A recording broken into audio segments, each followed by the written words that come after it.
guess I won't use the mic. I can also speak loud. Good. Thank you all for coming out. It means so much. This is such a great turnout. Before I tell you what I think I bring to the bench, I want to tell you a little bit about what this court does and why this race matters, because it really does. The first thing is I am a veteran, I'm a husband, and I'm an attorney. I joined the Air Force when I was 18 years old, in the middle of the wars against Iraq and Afghanistan. I knew that I was signing up to fight. I was well aware of that. And because of my time in the military and what I saw,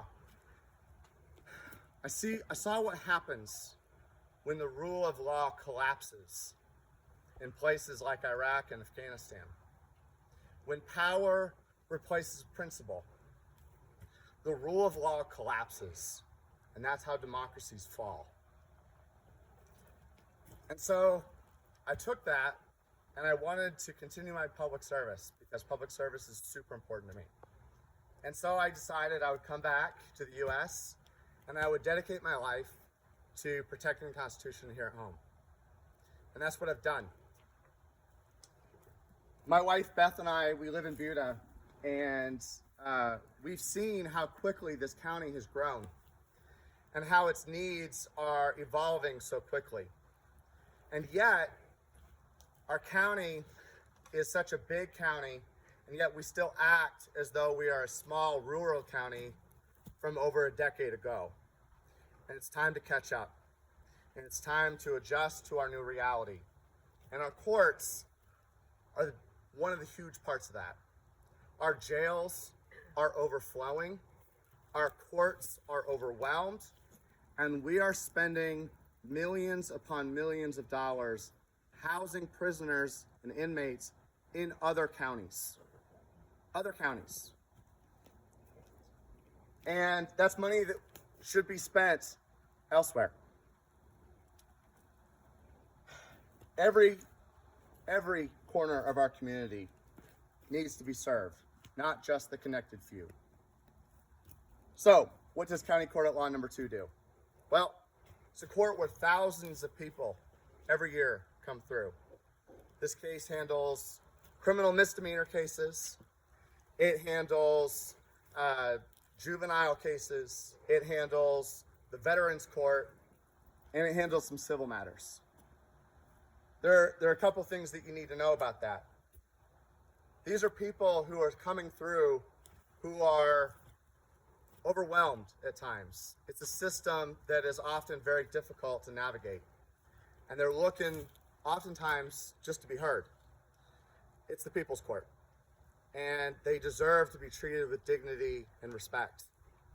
And the court needs to be run efficiently and quickly, but yet fairly. Thank you. It must be both a place of accountability and yet compassion. Couple of other things. Throughout my legal career, I fought for working families and I fought for people. One of the things that I've spent a lot of time on is I've done a lot of pro bono work for a thing called Task Force Butler. This is an organization that we track, we infiltrate, and we build criminal and civil cases against neo-Nazi, white supremacists, and extremist organizations all across the country to build criminal and civil cases to shut them down.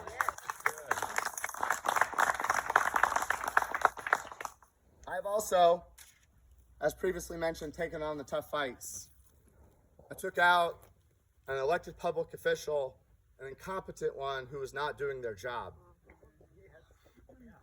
and who decided that he wasn't intellectually curious and he didn't care about fulfilling his oath to take care of the people of Hays County. I think that when you run and you take that oath and you raise your right hand, that's serious. And if I am elected, that is an oath that I will take entirely seriously. Here's what I believe in. I believe in diversion courts because I believe that not every punishment needs to be a lifelong one. I believe in diversion courts for mental health diversion courts for juveniles and a youth diversion court for 18 to 24-year-olds. Because the science tells us that is when your brain is still developing. And the law should reflect that. I believe in a veterans court that uses what we know is evidence-based best practices from across the country that is not performative or outdated.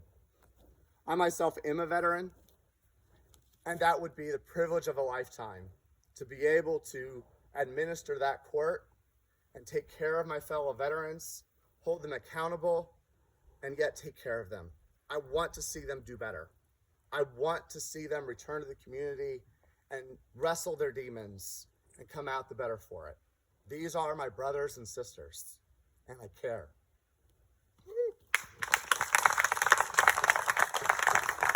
I believe that public defenders should have the same equal resources as prosecutors. Because justice shouldn't depend on the size of your bank account.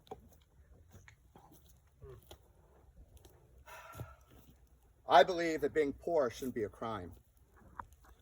Right now, here in Hays County, for all of our county court at law judges, for those courts rather, all fines and fees levied by those courts are collected by a private firm. And that private firm adds a 30% surcharge on top. That is exploitation, not justice.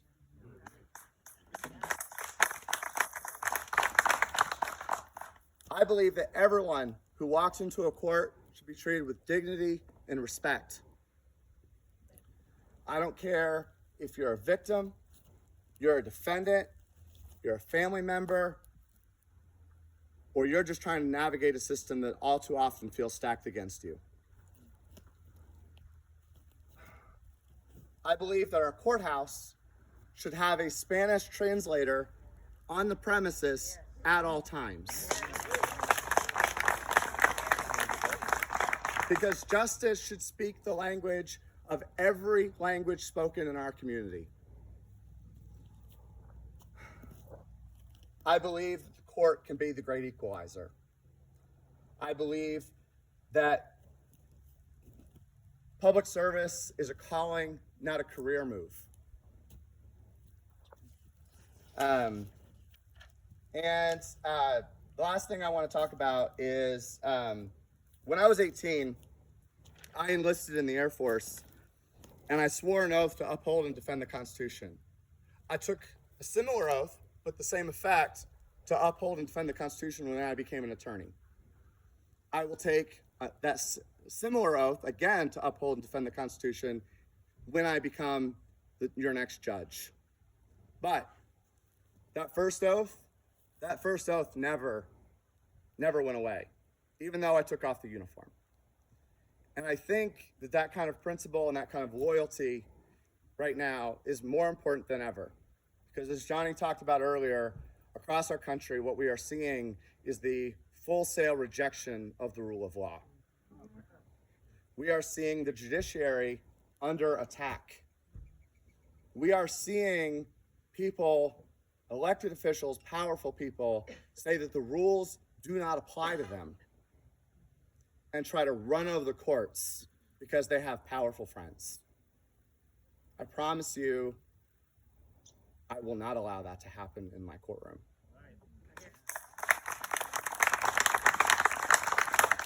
We need judges who don't want to just wear the robes, but understand the weight of them and the responsibility that comes along with it. The law is also personal. It's personal when your kid is arrested and jailed for a minor possession of marijuana charge. It's personal when you can't get a protective order fast enough. It's personal when you are a victim or a loved one is a victim and you need to tell your story. You need to be heard, and you need to know the court is going to take you seriously. You deserve a judge that shares and reflects your values.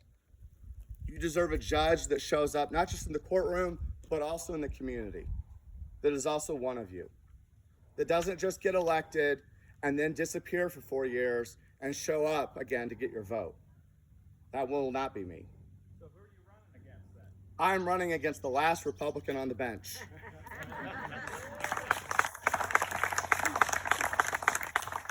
So I'm asking for your support, and I'm asking that you support me and help me get elected. And I'm also hoping to earn your vote and your support.